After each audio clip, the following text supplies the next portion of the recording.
A'udhu billahi minash shaitanir rajim. Bismillah ar-Rahman ar-Rahim.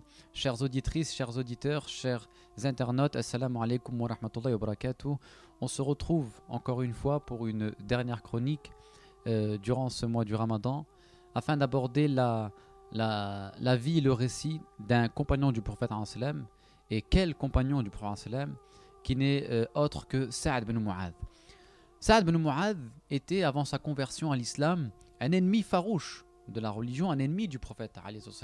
D'ailleurs, lorsque le prophète avait délégué, avait nommé Mus'ab ibn Umayr, souvenez-vous, dans notre première chronique, nous avions abordé le récit de ce compagnon, lorsqu'il a nommé Mus'ab ibn Umayr comme ambassadeur de l'islam pour aller propager le message à Médine, Sa'd ibn Mu'adh, qui vivait à Médine, qui était un chef médinois, voyait d'un mauvais œil l'apparition de ce compagnon ici à Médine.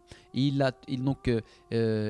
avait en aversion le message de l'islam et il était sorti l'épée à la main pour aller chasser et pour menacer Mus'ab ibn Umayr de quitter la ville parce qu'il semait le trouble, parce qu'il détournait les Médinois de leur religion. Et là, ça posait problème à Sa'd ibn Mu'adh. Donc il est sorti l'épée à la main pour aller attaquer, pour aller menacer Mus'ab ibn Umayr.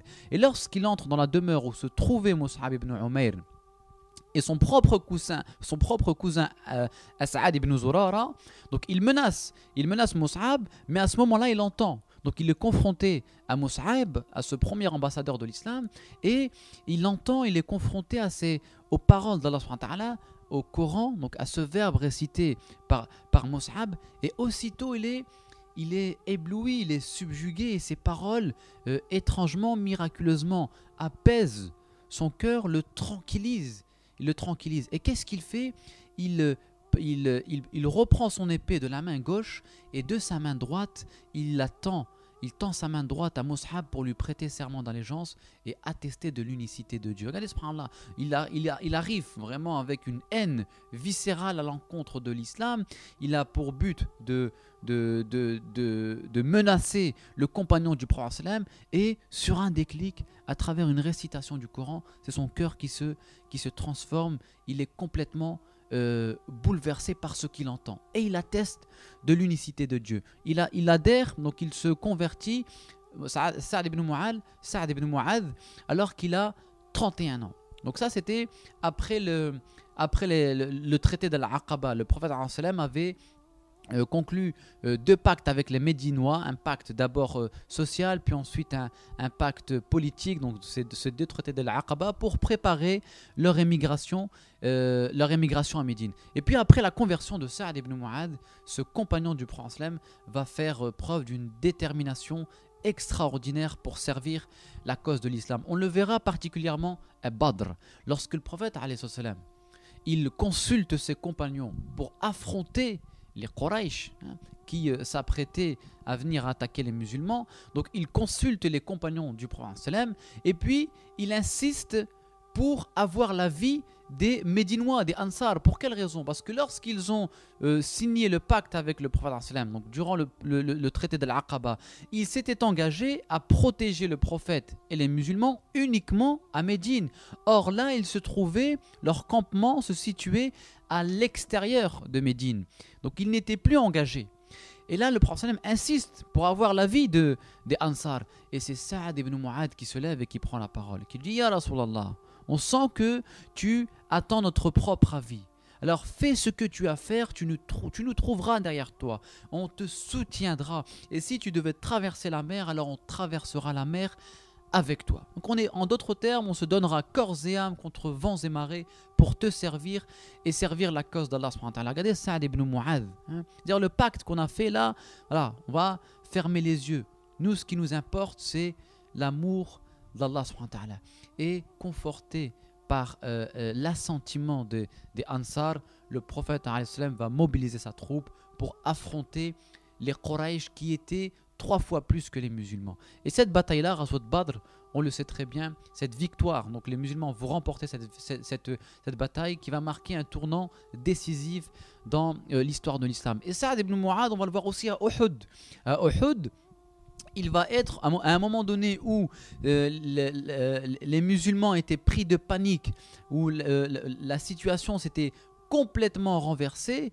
Saad ibn Mu'adh était resté ferme dans sa position et il avait fait de son corps un bouclier pour protéger le prophète alayhi salam des flèches qui étaient pointées en sa direction. Donc il était toujours là pour protéger le prophète alayhi salam, toujours là pour défendre la religion de Mohammed alayhi salam. Mais là où on va vraiment noter sa foi et son abnégation, c'est durant Ghazwat al-Khandaq, la bataille des coalisés. À un moment donné, savoir que les Quraysh avaient fait alliance avec la tribu des Ghatfan pour attaquer les musulmans. Et le prophète alayhi salam, après avoir consulté ses compagnons, et puis grâce à l'intelligence de Salman el-Farisi qui va lui proposer une stratégie pour faire face à l'adversaire, ils vont creuser un fossé. Et quand les Quraysh et les Ghatfan vont voir que la situation est difficile et que le fossé leur pose un problème, ils vont vouloir signer, faire une alliance avec qui? Avec les Juifs qui vivaient encore à Médine, les Banu Quraïda.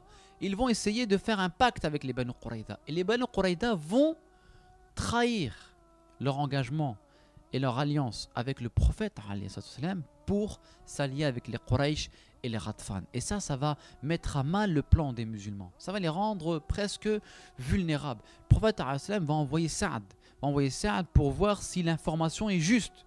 Et en attendant, le prophète, qu'est-ce qu'il fait? Il va consulter, il va essayer de rencontrer des notables de Ghatfan pour trouver une autre solution, une alternative à la guerre et à la bataille. Il voyait qu'ils avaient mobilisé près de 10 000 soldats. Et le prophète, craignant pour sa communauté, il va essayer de trouver un arrangement avec les Quraysh et les Ghatfan. Et à ce moment-là, il leur propose, il leur dit voilà, abandonnez cette bataille, abandonnez cette guerre, et puis on vous laissera une partie de la récolte de Médine. On vous laissera une partie de la récolte de Médine. Mais avant de signer quoi que ce soit avec les ennemis, le prophète va néanmoins consulter ses compagnons, ses propres compagnons. Et quand il va leur faire cette proposition, Saad ibn Mu'adh va se lever. Et il va leur dire comment ça, ya Rasulallah. Ces gens-là, lorsque nous étions des négateurs, lorsque nous étions des ennemis, eh bien, ils ne pouvaient rien attendre de nous. Ils ne pouvaient rien attendre de nous.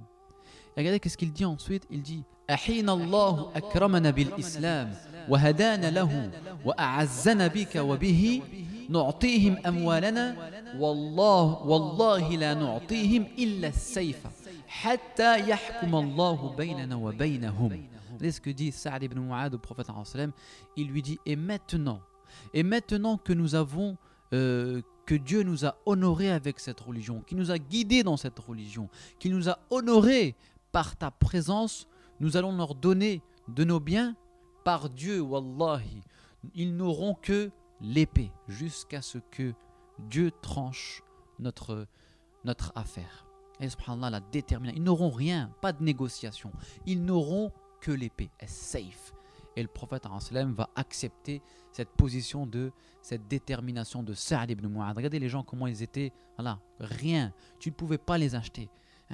Pour rien au monde, ils vendraient leur foi. Ils ne troqueraient leur foi pour rien au monde. Ça, c'était des compagnons que rien ne pouvait anéantir, que rien ne pouvait déstabilisé. Et Saad ibn Mu'adh va invoquer le Seigneur parce que durant cette bataille Ghazwat al-Khandaq, il y aura quelques affrontements. Et Saad ibn Mu'adh, durant l'un de ces affrontements, va être blessé à son épaule. Il va être blessé à son épaule et puis il va invoquer Allah subhanahu wa ta'ala en lui demandant de le laisser en vie tant que les Quraysh combattront l'islam. Ou alors de le laisser en vie jusqu'à ce qu'il se réjouisse de la défaite des Banu Quraïda qui avaient trahi leur pacte avec le prophète alayhi salatu wassalam. Et que va-t-il se passer? C'est que lorsque, au terme de cette bataille, lorsque les Quraysh, donc après plusieurs jours de siège et puis après une pluie qui va venir détruire leur campement, ils vont rebrousser chemin. Le prophète va demander à son armée de garder leur tenue leur tenue et d'aller assiéger les Banu Quraïda qui avaient trahi leur pacte. Donc il va dire voilà, allez-y, assiéger les Banu Quraïda qui nous ont trahis. Et lorsqu'ils vont assiéger les Banu Quraïda pendant à peu près plus de 25 jours, les Banu Quraïda vont demander au prophète alayhi salam, ils vont lui dire Ya Muhammad, on veut que ce soit on veut que ce soit Sa'd ibn Mu'adh qui tranche notre affaire, hein, et qui décide de notre sort. Ils demandent que ce soit Sa'd ibn Mu'adh parce que c'était, à l'époque avant sa conversion, c'était leur chef et c'était leur allié. Et le prophète alayhi salam va appeler Sa'd ibn Mu'adh. Et Sa'd ibn Mu'adh va appliquer la sentence. Il va dire que tous les combattants des Banu Quraïda soient exécutés. Dès là, c'est tout. Déterminé qu'ils soient exécutés.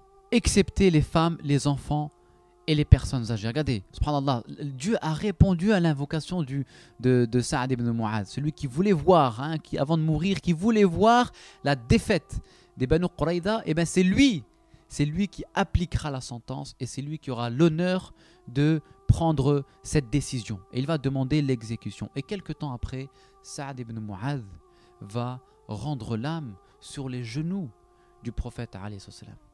Le prophète va poser sa tête sur ses genoux et il va invoquer la miséricorde et le paradis pour cet illustre compagnon de Mohammed alayhi salam.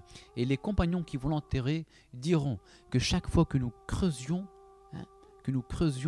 nous sentions une odeur du musc nous parvenir, subhanallah. Parce que voilà, comme si la terre se préparait à accueillir ce compagnon du prophète Mohammed alayhi salam, Sa'd ibn Mu'adh.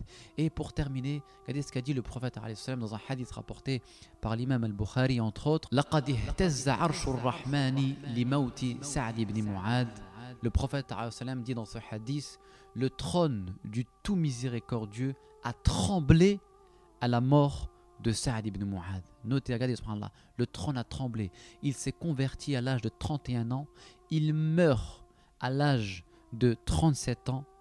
6 ans à peu près lui ont suffi pour faire trembler le trône d'Allah subhanahu wa ta'ala. Pour vous dire à quel point il a su exploiter son temps, à quel point il a mis toute son énergie, sa jeunesse, sa vie, ses biens, il a mis tout ça au service de l'islam, à tel point où à sa mort le trône d'Allah tremble. Wallahu a'lam. Wassalamu alaykum wa rahmatullahi.